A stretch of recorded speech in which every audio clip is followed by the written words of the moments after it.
చేస్తున్నారు మా అదే పార్టీలోకి అదే సార్ వచ్చేస్తారని మీకు తెలియకుండా నేను వస్తారా? చెప్పేది కూడా అదే సార్. అంటే ఇప్పుడు వాళ్ళతో ఇప్పుడు విడాక్ అవడానికి కారణం ఏంటి?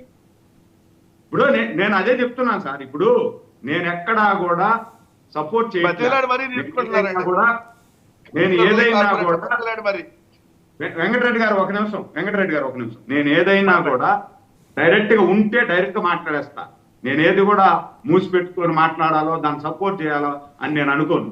మా మా చంద్రబాబు గారు నిన్న మహానాడులో కూడా చెప్పాడు, కొంతమంది కోవర్ట్లు ఉన్నారు, మీకు కూడా స్ట్రిక్ట్ వార్నింగ్ ఇస్తుందా. ఎమ్మెల్యేలు కూడా కొంతమంది ఉన్నారు వైసీపీలో గత 5 సంవత్సరాలలో బాగా అనుభవించి బాగా డబ్బులు సంపాదించుకొని ఇష్టానుసారంగా సంపాదించిన వాళ్ళందరూ కూడా ఈ కొన్ని పార్టీలలో చేరిపోతున్నారు. వాళ్ళను మీరు ఎంకరేజ్ చేయొద్దండి.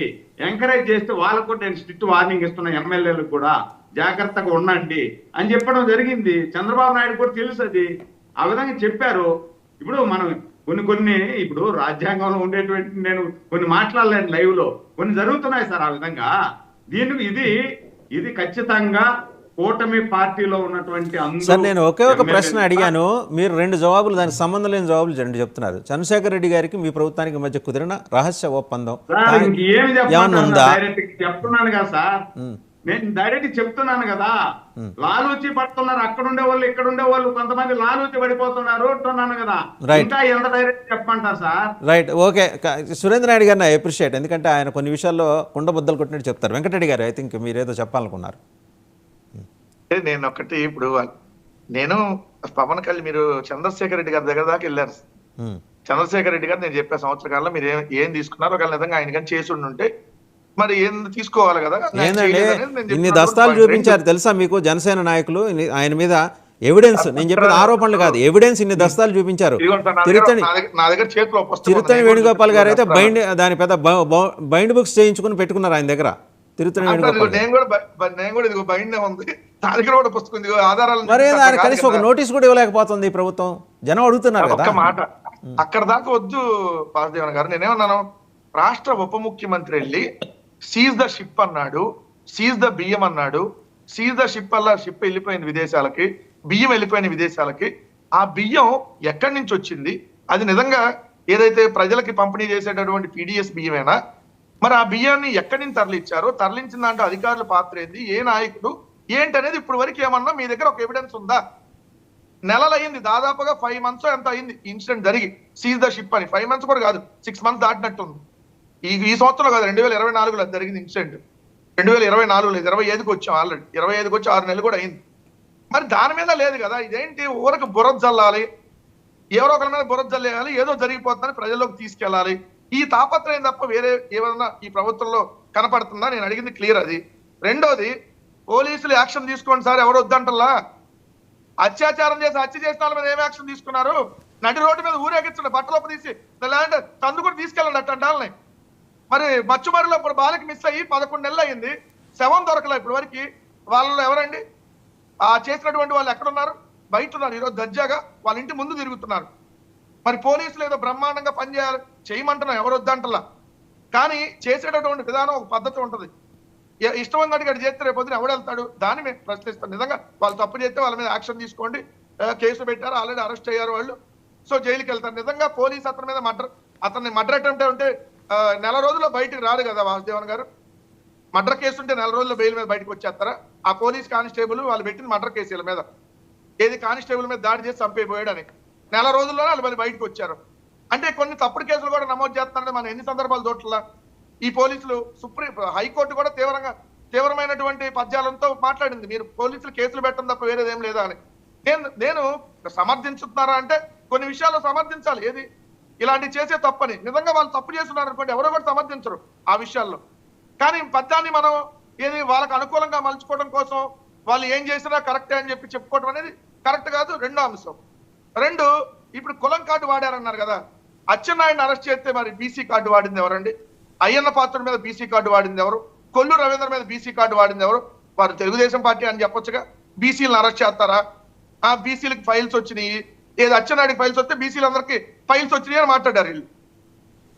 ఇట్లా వాడింది ఎవరు? అసలు డాక్టర్ సుధాకర్ ఆ రోజు సృష్టించిన వేరంగం ఏంది? మళ్ళీ దాన్ని మీరు రాజకీయంగా ఎట్ట వాడుకున్నారు? అలా వాడుకోవటం మీకే చెల్లింది. ఎందుకంటే అతను అమ్మ నా బూతులు తిట్టి లంబూతులు తిట్టాడు జగన్మోహన్ రెడ్డి గారిని, ప్రధానమంత్రి మోడీ గారిని. లంబూతులు తిడితే అతను తాగి డ్రైవ్ చేస్తుంటే పోలీసులు అతను తీసుకొని వెళ్ళారు కంట్రోల్ కాకపోతుంటే. దాన్నే పోలీసులు అతను ఏదో చేశారని తర్వాత సంవత్సరం తర్వాత ఎప్పుడు ఆయన హాస్ట్రోక్ తో చనిపోయి సంవత్సరం తర్వాత చనిపోతే అది కూడా మేమే చంపించామని చెప్పి దుర్మార్గమైనటువంటి ప్రచారం చేసి లబ్ధి పొందింది మీరు. బీసీ కార్డులని దళిత కార్డులని అడ్డం పెట్టుకొని లబ్ధి పొంది ఇప్పుడు కూడా దాన్ని వాడుకుంటున్న మీరే. సో మేము ఒకటే చెబుతున్నాం, మీరు ఈ సంవత్సర కాలంలో ఈ డిబేట్ కి సంబంధించినటువంటి పూర్తి అంశం, ఈ సంవత్సర కాలంలో మీరు చేసింది ఏమీ లేకపోగా ఉద్యోగస్తులను తొలగించారు. 30,000 మంది సచివాలయ ఉద్యోగులకి ఇప్పుడే ఖాళీలు ఉంటే వాటిని రిక్రూట్ చేయట్లేదు. Point number 1. 2,60,000 మంది వాలంటీర్లు తీశారు. మద్యం దుకాణాల్లో పనిచేసేటువంటి వాళ్ళ ఉద్యోగాలు తీశారు. ఫైబర్ నెట్లో 4,000 తీశారు. ఇలా మొత్తం చెప్పుకుంటా పోతే 3 లక్షల మందికి పైగా మీరు ఉద్యోగస్తుల్ని ఈ సంవత్సర కాలంలో తొలగించినటువంటి పరిస్థితి. రెండోది, కొత్తగా ఏం పథకాలు ఇవ్వకపోగా జగన్మోహన్ రెడ్డి గారు వెంకటరెడ్డి గారు టైం కూడా కావస్తుంది. ఒకసారి వేణుగారు కదా జరుపుకునేది. వేణుగారు మాట్లాడారు. వెంకటరెడ్డి అన్న చెప్తానే ఉంటాడు, మాకు కూడా కొంచెం అవకాశం ఉండే. ఇప్పుడు లా అండ్ ఆర్డర్ గురించి చెప్తున్నారు. ఒకసారి లా అండ్ ఆర్డర్ దెబ్బతీసే విధంగా చేస్తే ఒకసారి 2 సార్లు ఎఫ్ఐఆర్ కట్టించడము, అదే విధంగా కోర్టుకు అటెండ్ చేయడము, మళ్ళీ వాళ్ళు బెయిల్తో వస్తా ఉంటే పోలీసులు ఏ విధంగా కంట్రోల్ చేస్తారు అంటే అప్పుడు ఏమన్నా పోలీసులు నిందిస్తారు. వీళ్ళు ఒకసారి తప్పు చేసినా 2 సార్లు చెప్పి ఇది ఎక్స్క్యూజ్ చేసి ఎఫ్ఐఆర్లు కట్టి కోర్టుకు పోయి బెయిల్లో వస్తారు. మళ్ళీ పదే పదే చేస్తుంటే భయం అనేది క్రియేట్ చేయాలి కదా. క్రిమినల్స్ కి భయం అనేది క్రియేట్ చేసి రేపు ఇంకొకడు ఈ విధంగా పబ్లిక్ లో మమ్మల్ని ఉతికారేస్తారని చెప్పేసి భయం అనేది ఉండేది కోసం పోలీసులు చేశారు. లా అండ్ ఆర్డర్ కంట్రోల్ చేయాల్సిన బాధ్యత వాళ్ళది. 1-2 సార్లు కూడా వాళ్ళు కేసులు పెట్టి ఎఫ్ఐఆర్లు కట్టి బెయిల్లో బయట వచ్చి ఈ విధంగా అరాచకాలు చేస్తారంటే దాన్ని కూడా ట్రీట్మెంట్ పోలీస్ ట్రీట్మెంట్ ఇస్తే ఈరోజు దానివల్ల ఫేస్బుక్ లో చూసినప్పుడు సోషల్ మీడియాలో చూసినప్పుడు ఆహా మనం తప్పు చేసి ఈ విధంగా పోలీసులు ట్రీట్ చేస్తారు అనే ఒక భయం అనేది కల్పిస్తుంది.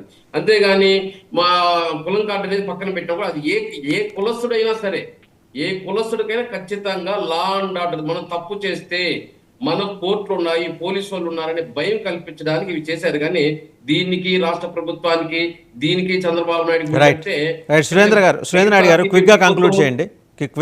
వైఎస్ఆర్సీపీ ప్రభుత్వంలో ప్రతి ఇన్సిడెంట్ జగన్మోహన్ రెడ్డి గారు బాధ్యత వహించేటట్టుగా ఉంటే ఖచ్చితంగా ఇక్కడ కూడా చంద్రబాబు నాయుడు గారి బాధ్యత వహించాలి, ఎన్డీఏ కూటమి బాధ్యత వహించాలి. సురేంద్ర నాయుడు గారు సార్, ఇప్పుడు ఏదైతే కూటమి ప్రభుత్వం హామీలు ఇచ్చిందో ఈ హామీలన్నింటినీ కూడా ఒక్కటొక్కటిగా నెరవేర్చుకుంటూ వెళ్తున్నాం. ఇప్పుడు 4 హామీలు అమలు చేశాము, మిగిలిన 2 అదే విధంగా ఇచ్చిన హామీలు ఇవ్వని హామీలు అన్ని కూడా నెరవేరుస్తూ వెళ్తాం. నిన్న రేషన్ బియ్యం ఇంటింటికి ఇస్తా ఉన్నారు, దాన్ని ఆపేసినారు అని చెప్పి వీళ్ళు గగ్గోలు పెడుతున్నారు. అప్పుడు కూడా ఇంటింటికి ఎక్కడ ఇవ్వట్లేదు సార్. ఈది చివరిలో నిలబెడతారు, ½ అన్ అవర్ ఉంటారు, ½ అన్ అవర్ తర్వాత వెళ్ళిపోతారు. దాని తర్వాత మరుస రోజు వచ్చి అడిగితే ఆల్రెడీ మీ వీధిలోకి వచ్చేసాము, అయిపోయింది, ఇంకా లేదు బియ్యం అని చెప్తారు. ఆ బియ్యాన్ని ఈ వెహికల్స్ ద్వారా గ్లీన్ ఛానల్ ఏర్పాటు చేసుకొని రవాణా చేస్తున్నారు అనేది ఖచ్చితంగా నిర్ధారణ అయిన. సరే, మొత్తం సురేంద్ర నాయుడు గారు మొత్తానికి ఏంటంటే మీరు స్మగ్లర్ల విషయంలో ఒకే సెకండ్ ఈ రోజు అయితే 1వ తేదీ నుండి 15వ తేదీ వరకు ఉదయం 8 నుండి 12